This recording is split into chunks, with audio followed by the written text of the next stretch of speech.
আসসালামু আলাইকুম, সবাই কেমন আছেন? আশা করি অনেক ভালো আছেন। আজকে নতুন আরেকটি ভিডিও নিয়ে আসলাম। এই ভিডিওতে আমি দেখাবো আমাদের এলাকার এগ্রিকালচার বা কৃষি সম্পর্কে। আমাদের এলাকায় বছরে প্রায় 8 মাস পানি থাকে। এই পানি থাকার কারণে আমাদের এলাকার কৃষকরা একটু অন্য বা ভিন্ন পদ্ধতিতে চাষ পদ্ধতি গ্রহণ করেছেন। তারা পানির উপরেই চাষ পদ্ধতি গ্রহণ করেছেন এবং তারা পানির উপরে ছোট ছোট দল তৈরি করে সেই দলের উপরে চারা লাগিয়ে তাদের জীবিকা নির্বাহ করেন। ভিডিওতে পানির উপরে যেটা আপনারা দেখতে পাচ্ছেন এটাই হচ্ছে দল। এই দলের উপরে তারা বীজ রোপণ করেন এবং সেই বীজ থেকে যখন চারা হয় এবং সেই চারা যখন একটু বড় হয় তারা সেই চারাগুলোকে অন্য এলাকায় নিয়ে বিক্রি করেন।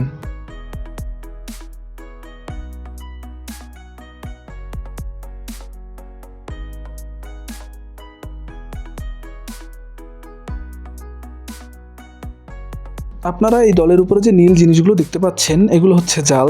পাখির হাত থেকে চারাগুলোকে বাঁচানোর জন্য কৃষকরা এই জাল ব্যবহার করে থাকেন।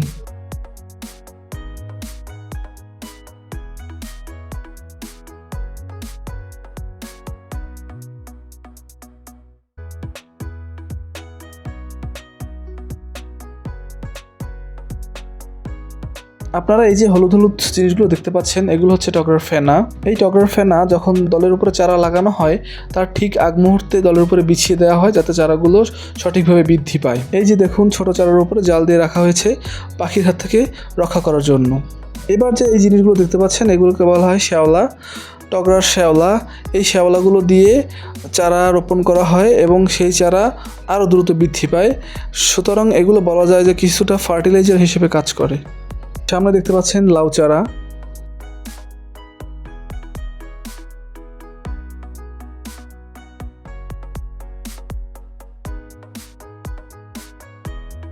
এগুলো হচ্ছে সিমলা চারা।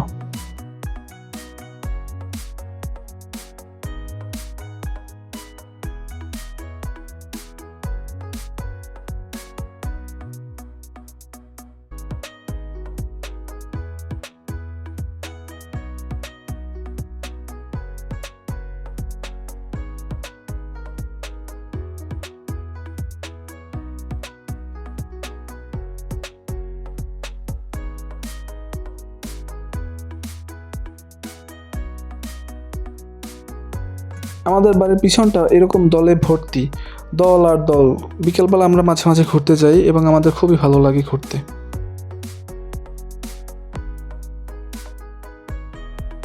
এই যে দেখুন এগুলো হচ্ছে লাউ চারা, অনেক বড় লাউ চারা।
আপনারা এই যে বড় বড় লাউ চারাগুলো দেখতে পাচ্ছেন এগুলো কিন্তু বিক্রির সময় হয়ে গিয়েছে।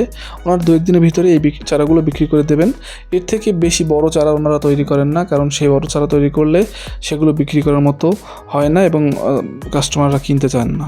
আমরা ভিডিও করতে করতে আমাদের এখানে বৃষ্টি নেমে গিয়েছিল, সে কারণে আমরা ওইখানে একটা বাড়ি পেলাম, সেই বাড়ির ভিতরে ঢুকে গিয়েছিলাম। এগুলো যে দেখতে পাচ্ছেন এগুলো হচ্ছে সিমলা চারা।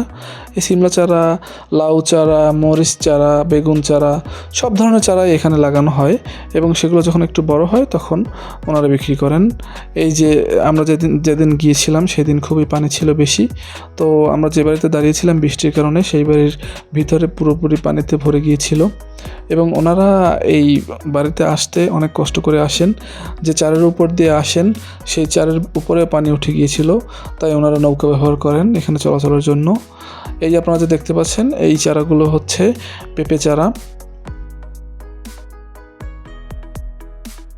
পেঁপে চারার গোড়ায় যে কালো কালো জিনিসগুলো দেখতে পাচ্ছেন এগুলোকে বলা হয় লাতা ওনারা লাতা দেন। এই লাতা দেওয়ার মাধ্যম হচ্ছে ওনারা এই যে দলের যে শিকড় থাকে, ওই শিকড়গুলো যখন পচে যায় তখন সেই শিকড় উঠিয়ে এই চারার গোড়ায় দিয়ে দেন, যাতে চারার গোড়ায় সবসময় আর্দ্র থাকে এবং চারা যাতে খাবার ভালোভাবে তুলতে পারে দল থেকে এবং পানির যেন সংকট না হয় সেই কারণে।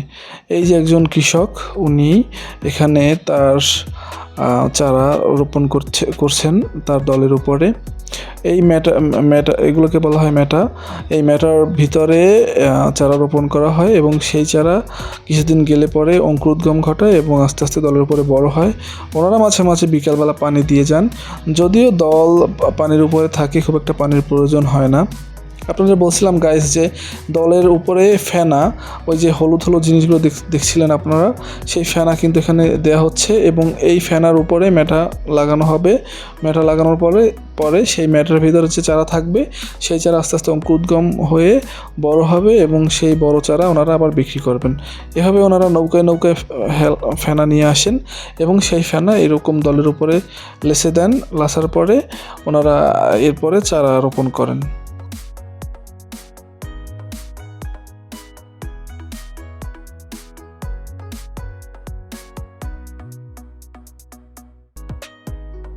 দেখতে দেখতে ভিডিও লাস্ট পর্যায়ে চলে এলাম। আবার নতুন কোনো ভিডিও নিয়ে হাজির হব ইনশাল্লাহ। যদি এই ভিডিও ভালো লেগে থাকে তাহলে লাইক, কমেন্ট এবং সাবস্ক্রাইব করবেন। সবার জন্য দোয়া ও শুভকামনা রইল। আল্লাহ হাফেজ।